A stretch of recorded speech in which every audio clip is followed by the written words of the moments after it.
Getting a driver's license can be a lot of work. You have to go through exams, you have to pass all these tests, you have to do practical hours. It's a lot. In your native language, it's even harder when you're trying to get a driver's license in another country. So today I am going to sit down and share with you guys how I got my Polish driver's license. I've had my license for a few years now. My license in America was ready to expire, so I got a Polish one, and I'm gonna just talk you guys through how I got one and if it's worth it for you to consider getting a Polish driver's license. But before we get started, be sure to give this video a thumbs up if you like this content. Also subscribe to my channel. I would love to have you stick around. I talk a lot about my life here in Poland and just kind of interesting tidbits while living abroad. So I hope you guys find this enjoyable, and let's go ahead and get started with how I got my Polish driver's license. So here's my Polish driver's license. I got it in 2018. Yes, 2018. So how I got my Polish driver's license and why I got my Polish driver's license, so many people ask me this question, and it is a bit of a longer story. So here we go. When I came to Poland, my American driver's license had about a year left on it, and I was needing to renew it and all of that stuff because I do drive a lot, at least in America. And so I called the place where I lived in America, like the DMV, and I was saying, hey, can I just renew my license online? Because that is something that you can do. And just recently, like within the past few months, I think summer 2018, they had recently changed the law in the state I was living in to where I could not renew online because they needed a vision test in person. And I wasn't gonna go all the way back to America to get a vision test to get a license renewed for America in a place I didn't live anymore. So I said, whatever, I'll just get a Polish driver's license. It can't be that hard. I was wrong. Getting a Polish driver's license is actually quite complicated, and there's a lot of stuff that you needed to do in order to get your license. The good thing about me is that my license had not expired yet. My license was set to expire in November of 2018.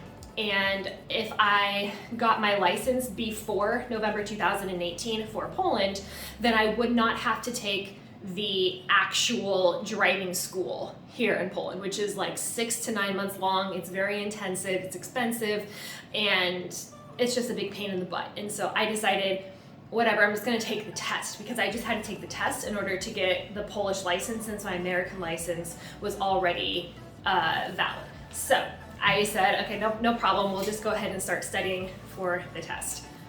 How hard can the test be, you ask? I was shocked, actually, at how in-depth this test was.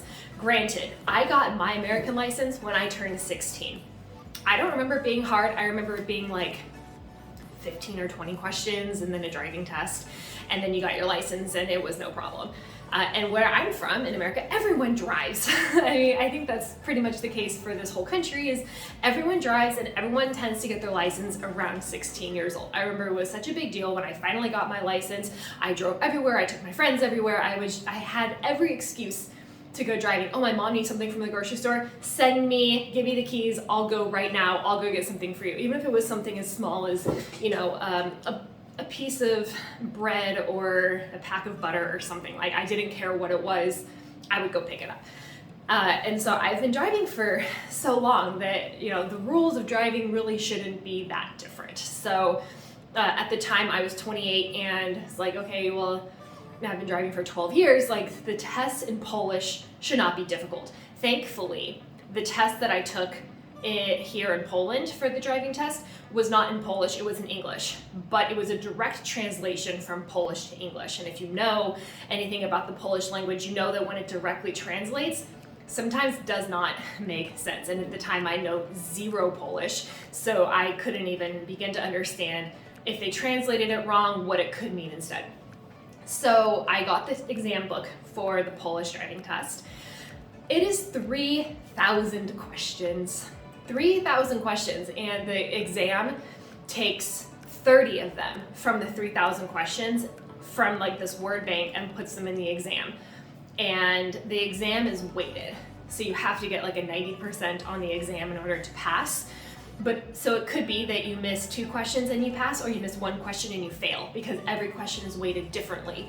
And it took me weeks and weeks of studying to feel like I was finally ready for this test. I found this thing online, and I can leave it here in the description box below if you're interested in taking the Polish driving test and like studying for it. But it had the list of like the 3,000 questions that were available to ask. And so we just went through and just studied them all the time. And even if the answers didn't make sense for the right answer, you know, I would still have to memorize what it was. For example, one of the questions that I would perpetually get wrong is if you are at like a roundabout or like a street crossway and a policeman is standing there trying to direct traffic. If he's directing you to go one way like this, I would say that's fine to go. But the answer was you can't go unless a police officer is looking you directly in the eye. I found that very strange because to me, if the police officer is like directing my direction and saying, okay, yeah, sure, you can go, I would just go ahead and go. But if he's not looking directly at me, can't go. Another one was, another whole section that I felt very uncomfortable with was the first aid section on the driving test, because it was talking all about what you need to do as a driver to deliver first aid. So I'm gonna say, I am first aid certified in America, and the very first thing we learned in first aid is do not touch any drastic injury. If someone has something sticking out of them, if someone has their head bent in a different direction in an accident, basically anything that's more than a paper cut, do not touch anything, because you could be liable for anything in a court of law and you could get sued. It could be a huge problem, and you could also like seriously injure someone if you don't know what you're doing. You always call 911 and you wait for the responder to come before anything happens. Basically, you're just there to be a good citizen and to make sure that this person is like out of harm's way while you're waiting for help to arrive. That was not at all how this stuff was here in Poland, and I can just even put some examples up here, but I remember this one specific question was like, if you're driving along the road and you see a car off to the side and it's been in an accident, and this, you know, you get out of your car and take a look and this guy has a rod through his chest, what do you do? Answer 1, you call 112, you wait for help and just like watch him.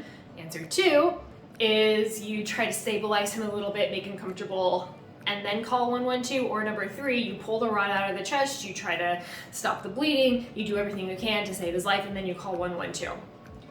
The natural answer is obviously 3. You obviously pull the rod out of his chest before you call 112. Of course, you don't even call 112 to even just let people know that there was an accident before you, no. Anyways, it was such a problem and I just had so many issues with it. So that was something basically you just memorize what they want the answer to be and then you just move on, because it did not make logical sense of what anyone in their right mind would do when coming across an accident of that sort. So anyways, I was ready to take the test. I was super like, let's do it. At this point, it was in October of 2018. So I still had about a month before I could, before my American license expired.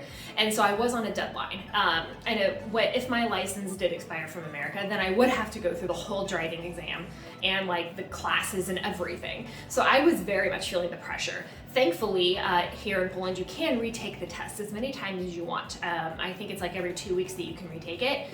And so I really only had 2 shots to pass the test. So I go, and my husband was also doing it too. So we both went into the Polish DMV, and we went in and we took the test. We both failed. Absolutely failed. And I was like, oh my gosh, I have one more shot. I think we got like a 60% or something. Never in my life have I failed a test, because I've always been like a good student in university.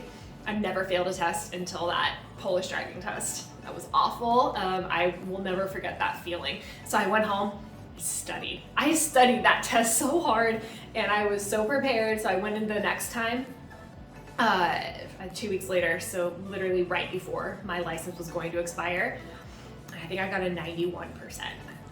I like barely made it because I think I I missed, was it 1 or 2 questions? Might have been 1 question or 2, I don't remember, but it was, I was like right there. I was sweating, and that was crazy. But yeah, I passed my test, and I passed it after the second time. I do know a lot of people who have tried and tried and tried, and they just have had to take it like 10 times, and I know some people who haven't even tried to take it.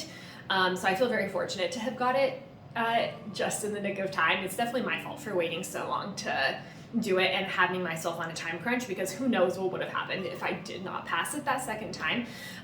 My husband passed it too, but he wasn't on so much of a time crunch as I was. But yeah, so we both have Polish driver's license. I have to get mine renewed in 2 years, I think, or 1 year. It's something like that. And yeah, I can just renew it and renew it and renew it, and it's totally fine. The good thing about my Polish driver's license is that it is still valid to use in other countries too, so I don't have to worry about when I go back to America about using it or whatever, so it's totally fine.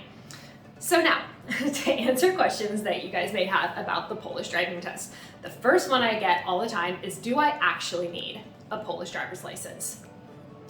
The technical answer is probably yes, but the realistic answer is probably not. I mean, you can very much do with an international driver's license if you're here for a temporary period of time. If you are moving here permanently, possibly, but I know if you're like from another EU country, you can just swap your EU driver's license for a Polish one, and it should just be fine. I'm talking about like when you actually get a driver's license, you need it. But it's, another thing is, I don't know if you really need it, because if you don't drive, what's the point, you know? I don't drive a lot here in Poland at all. Like if I do drive, it's maybe once a week to go somewhere a little farther outside the city or whatever. I just personally live in an area where it's all very walkable.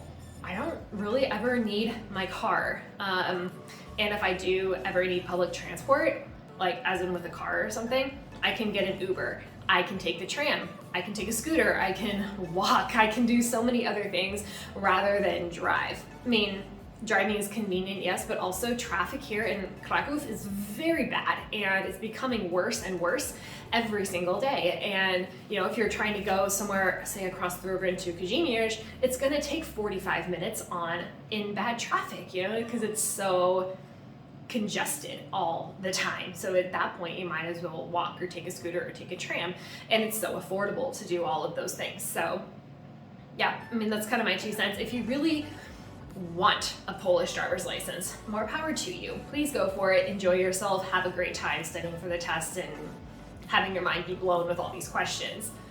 If you don't have a need to get the driver's license, I would say probably don't do it. It's not really worth it in my opinion if you're going to be here for a short period of time, if you don't plan to drive anywhere. It's fine. I think if you just keep your home country's license up to date and you just renew it, it's fine. I actually know someone here who's from another country, and their license expired not that long ago. So they just went back to their home country to visit the family, and they just renewed everything there, and it wasn't a problem. And then they just came back here and everything's good to go. So you could just do it that way if you really want. I just personally needed it because my American one was going to go bad, and if I didn't have any license, then that means it's going to be a huge, huge problem for me later down the road. So I just did it as a preventative measure. And even going back to the States, I don't think I would try to get my license renewed because I already have a Polish one, and that works just fine. So anyways, I hope you guys enjoyed this video. I think it's super fun to talk about some of the experiences that I've had while living here in Poland, and how complicated things have become, because no one was here to tell us all the things we needed to do. We had to Google search and figure it all out on our own, and I'm glad we did, because now I can share my experience with you guys. And if you are ever interested in taking the test, I hope you found this helpful. Again, I will leave some information in the description box below, so that way you can take a look at what we did to prepare for the test, and if it's something that you're interested in. And also, if you guys have had this experience, let me know in the comments below how it went for you, and if you tag someone if you know who is interested in taking a test, or even if you've had to get a new driver's license in a different country, not just Poland. I would love to hear your experience too. So thank you guys again so much for watching. Please be sure to give this video a thumbs up, subscribe to my channel, new videos every single week, and I will see you in my next one.